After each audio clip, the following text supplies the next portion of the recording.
உக்ரைனின் நகரங்களை நோக்கி ரஷ்யா நேற்று ஏவுகணை தாக்குதல்களை நடத்தி பல உயிர்களை காவு கொண்டது.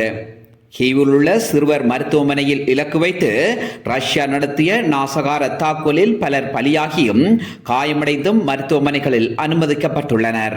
ரஷ்யாவின் அந்த கோர தாக்குதலில் 31 பேர் பலியாகியிருந்தனர். இறந்தவர்களின் எண்ணிக்கை இன்னும் அதிகரிக்க வாய்ப்புள்ளதாக அங்கிருந்து வரும் தகவல்கள் தெரிவிக்கின்றன.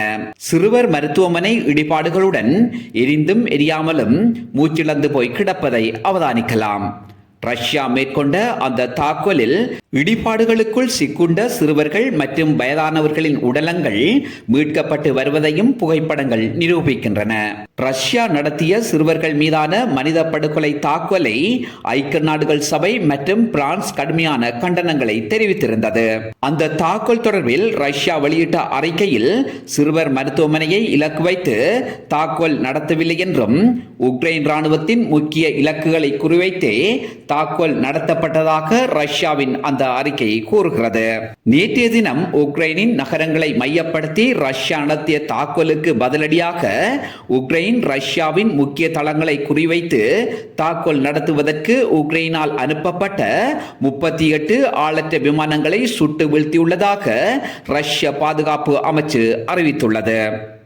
பெல்கிரோட் பிராந்தியத்தில் 3 ஆளற்ற விமானங்களையும், குர்ஸ்க் பிராந்தியத்தில் 7 ஆளற்ற விமானங்களையும், போரோனேஜ் பிராந்தியத்தில் 2 ஆளற்ற விமானங்களையும், ரோஸ்டோவ் பிராந்தியத்தில் 21 ஆளற்ற விமானங்களையும், அஸ்ட்ராகான் பிராந்தியத்தில் 5 ஆளற்ற விமானங்களையும் என மொத்தம் 38 உக்ரைனுக்கு சொந்தமான ஆளற்ற விமானங்களை ரஷ்ய விமான எதிர்ப்பு பீரங்கிகள் சுட்டு வீழ்த்தியுள்ளதாக ரஷ்யா அறிவித்துள்ளது.